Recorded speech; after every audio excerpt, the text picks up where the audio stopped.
In the middle of the night, on March 17, 1983, a Montgomery County Sheriff's Office deputy saw a fire burning in a wooded area of Interstate 45 in Conroe, Texas. When he investigated, he discovered the body of a woman that had been set on fire and was still burning. In the autopsy that was done, it was revealed the woman had been assaulted and strangled.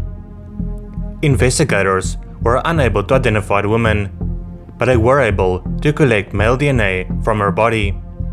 In 1986, a few years after the woman's body was found, the FBI ran her fingerprints and was able to positively identify her as Laura Marie Purchase. She was listed as a missing person from Houston, Texas. Henry Lee Lucas confessed to taking her life, and he was convicted for the crime. Case closed, right? Not yet. Henry Lee Lucas is notorious for confessing to crimes he did not commit. This was one of them. In 2007, investigators resubmitted the male DNA found on Laura's body for testing. It was discovered that the DNA did not belong to Henry Lee Lucas. It also did not match Otis Toole's DNA. Otis and Henry committed a lot of crimes together. The two of them enjoyed confessing to crimes so they would gain more notoriety. In October 2019, investigators submitted the DNA evidence for genealogy testing. This led investigators to Thomas Alvin Darnell. On March 17, 2021, Montgomery County cold case detectives traveled to Kansas City, Kansas to collect a DNA sample from Thomas. His DNA matched the DNA found on Laura's body. On May 11, 2021, he was arrested at his home and taken to Montgomery County. He is currently being held in the Montgomery County Sheriff's Office jail without bond. He has not yet entered a plea. It is unclear if he has an attorney who can speak on his behalf.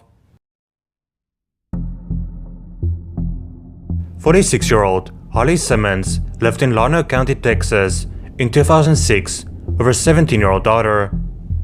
On November 27, Holly dropped off her daughter at a school bus stop. It would be the last time anyone saw or heard from her.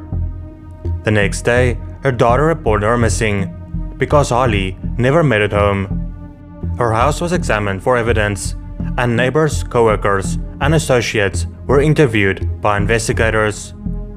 The Llano County Sheriff's Office and the Texas Rangers worked this case for years, but she was not found.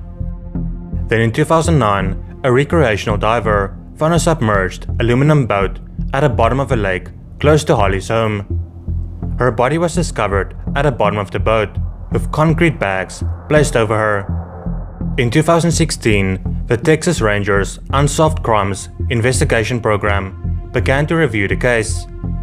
They named Jimmy Wolfenbarger as a suspect. He was Holly's landlord and lived nearby in an RV park. In May of 2021, 57-year-old Jimmy was arrested and sent to the Lubbock County Detention Center.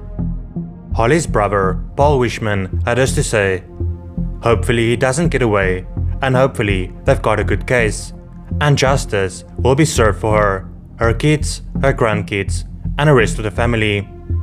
It is not yet known what led to the arrest or why he took her life.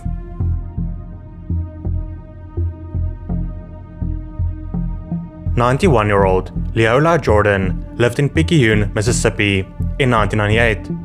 She had raised 7 children and was well loved in the community. Neighbors said she would do anything for anybody. She would look out for kids when they got on and off the school bus. She was an all-around good lady. Sadly, her life would not come to a peaceful end. Leola's body was discovered in her home in late June 1998. She had been stabbed numerous times. It was baffling to investigators that someone would want to take her life. There were no signs of forced entry, and nothing seemed to be stolen. For more than 2 decades, investigators have worked to solve the case. Finally, in May 2021, Sergio Williams was arrested in connection to the case. He is Leola's grandson. His DNA matched DNA found on items that the attacker had touched. He is currently being held in Pearl River County Jail. The DNA, along with witness statements, led to the arrest. It has not yet been revealed why Sergio did what he did. In January of 2021, 20-year-old Henry Williams was arrested in Jacksonville, Florida. In August 2015, when he was 14 years old, he assaulted an 8-year-old girl. The little girl was looking for a cat when she encountered this monster. She was not able to identify her attacker. She only said that he was a black male. In October 2020, Henry was imprisoned for a fatal 2017 carjacking. His DNA was taken and it was realized in January 2021 that he was involved in the attack back in 2015. He is currently incarcerated at Lake City Correctional Facility.